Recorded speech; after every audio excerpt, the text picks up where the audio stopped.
আল্লাহ তো সবকিছু নিয়তি লিখে রেখেছেন যে অমুক লোক ভালো হবে না খারাপ হবে, সে কাউকে খুন করবে কি করবে না, বা কাউকে ধর্ষণ করবে কিনা, অথবা চুরি করবে কিনা, অথবা ভালো কাজ করবে কিনা, সে বেহেশতে যাবে নাকি দোজখে, সবকিছু আগে লেখা থাকলে আমরা কি করব? এখানে কার দোষ? যদি কাউকে খুন করি, আল্লাহ আমার কদরে লিখেছেন, আমি খুন করবো আর করে ফেললাম, এই দোষটা কার? দোষ তো আল্লাহ। তাহলে আমাকে দোজখে পাঠানো হবে কেন? আর এটা খুবই লজিক্যাল প্রশ্ন। এই প্রশ্নের উত্তরে বলবো, আমাদেরকে এই কদর বা নিয়তির ধারণা আগে বুঝতে হবে যে আল্লাহ সুবহানাহু ওয়া তাআলা আগে থেকে লিখে রেখেছেন একটা মানুষ কখন জন্মাবে, তারপর সে কোন দেশে জন্মাবে, কখন মারা যাবে, কোন দেশে মারা যাবে। আল্লাহ পবিত্র কোরআনে বলেছেন সূরা ইসরা অধ্যায় 17 আয়াত নম্বর 14 যে যখন কোন শিশু জন্ম নেয় তার কর্মগুলো আমি তার গৃহলগ্ন করে দিই। একজন মানুষের ব্যাপারে আল্লাহ জানেন সে কি কি করবে, ভালো না খারাপ, সঠিক না বেঠিক, সে বেহেশতে যাবে নাকি দোজখে যাবে। যে ধরেন একটা ক্লাসে একজন টিচার পড়াচ্ছেন 100 জন ছাত্রকে প্রায় 1 বছর ধরে, আর পরীক্ষা শুরুর আগে টিচার অনুমান করলেন যে এই ছাত্রটা এবারের পরীক্ষায় ফার্স্ট হবে, ফার্স্ট ক্লাস ফার্স্ট, এই ছাত্র পাবে সেকেন্ড ক্লাস, এই ছাত্র করবে ফেল। এটা আমি উদাহরণ হিসেবে বলছি। এর কিছুদিন পরে পরীক্ষা হয়ে গেল, প্রথম ছাত্র হলো ফার্স্ট ক্লাস ফার্স্ট, এই ছাত্র সেকেন্ড ক্লাস, আর ওই ছাত্রটা করলো ফেল। এখন আপনাদের প্রশ্ন করি, যে ছাত্র ফেল করেছে সে কি টিচারকে বলবে আপনি বলেছিলেন যে আমি ফেল করব তাই ফেল করেছি? এখানে দোষটা কার? টিচারের নাকি ছাত্রের? কার দোষ? ছাত্রের। টিচার অনুমান করেছেন এই ছাত্রটা বাইরে ঘুরে বেড়ায়, ঠিক মতো ক্লাসে আসে না, সিনেমা দেখতে যায়, এজন্য সে ফেল করবে।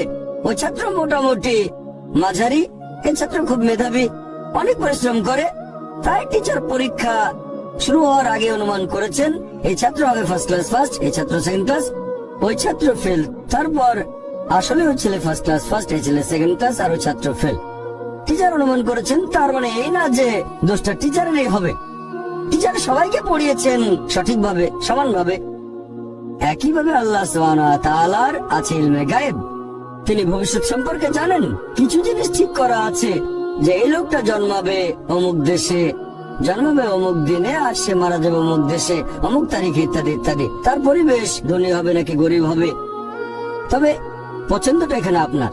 যেমন ধরেন 12 স্ট্যান্ডার্ড পাস করার পরে অপশন আপনার হয়তো ইঞ্জিনিয়ার হবেন, অথবা ডাক্তার হবেন, বা একজন আইনজীবী। এখানে পছন্দ আপনার, ঠিক করলেন আপনি হবেন ইঞ্জিনিয়ার।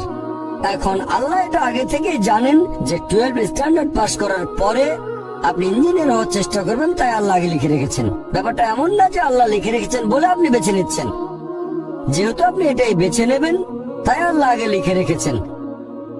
এখানে পছন্দ আপনার, তবে আল্লাহ আপনার পছন্দ জানেন। যেমন ধরেন একটা রাস্তার মোড়ে আসলেন, সামনে 5টা রাস্তা, রোড নাম্বার 1 2 3 4 5, এখানে পছন্দ আপনার, বেছে নিতে পারেন রোড নাম্বার 1 2 3 4 5।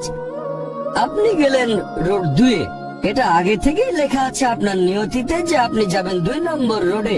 ব্যাপারটা এমন না যে আল্লাহ লিখেছেন বলে আপনি করছেন, যেহেতু আপনি এটাই বেছে নেবেন তাই আল্লাহ আগে লিখে রেখেছেন।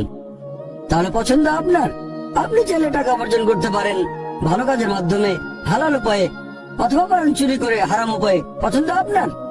ধরেন চুরি করলেন, এটা আপনার সিদ্ধান্ত, তবে আল্লাহ আগে থেকে জানেন যে এই লোকটা সহজে টাকা পেতে চায় তাই চুরি করবে, তাই আল্লাহ আগে লিখে রেখেছেন যে এই লোকটা 25 বছর বয়সে চুরি করবে। এখানে দোষটা কার? দোষ আসলে আপনার, তবে আল্লাহর আছে ইলমে গায়েব, তাই তিনি আগেই লিখে রেখেছেন। সিদ্ধান্তটা আপনার। আল্লাহ তাআলা মানুষদের দিয়েছেন স্বাধীন ইচ্ছা, আপনি আল্লাহ তাআলাকে দোষ দিতে পারবেন না আপনার পাপের জন্য। যদি আপনি দোজখে যান, যাবেন আপনার পাপ কাজগুলোর জন্য, আর